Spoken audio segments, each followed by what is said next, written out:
বাড়িগুলোতে, তাই শীতের আমেজ গায়ে মেখেই লোকজন এখনো সন্ধে হতে না হতেই বাড়ির মধ্যে সেঁতোচ্ছে। পাতলা একটা কুয়াশার চাদর বাতাসকে শীতল আর মায়াময় করে রেখেছে।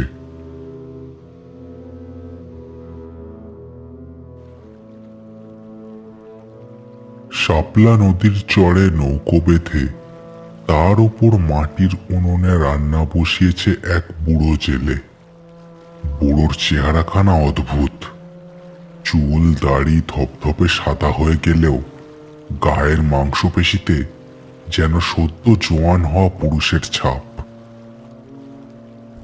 কাঠের জালে টকবক করে ফুটছে কিছু একটার ঝোল। সামনে বসে মাঝি একভাবে হুঁকো টেনেই চলেছে।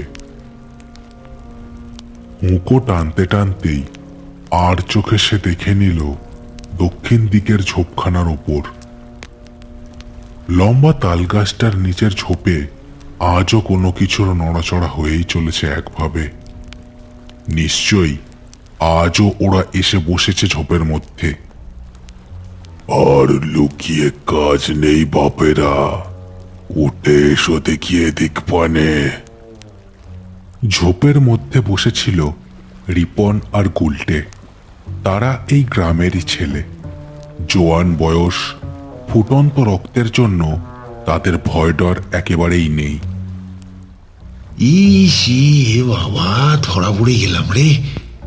তখন থেকে বলছি নড়িস না নড়িস না, কোনো কথা। আরে আমি কি করব, মশা কামড়াচ্ছে।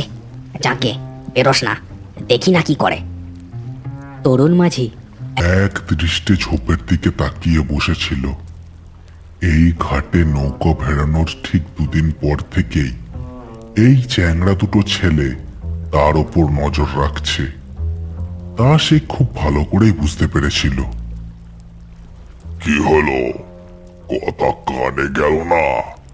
উঠে আয় এদিকে, আয় বলছি।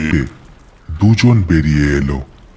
দুজনে বেশ সন্দেহের চোখেই তাকিয়েছিল বুড়ো মাঝিটার দিকে।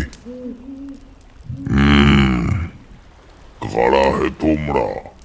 কি চাও? বিগত কয়েকদিন ধরে দেখছি তোমরা সন্ধে হলেই ওই ঝোপের ধারে বসে আমার ওপর নজর রেখে চলেছ। কি ব্যাপার? রিপন আর গুলতে একবার একে অন্যের দিকে দেখে নিল। তারপর রিপনই বলল, আমি হলাম এই রিপন, আর আর ও হলো গুলতে।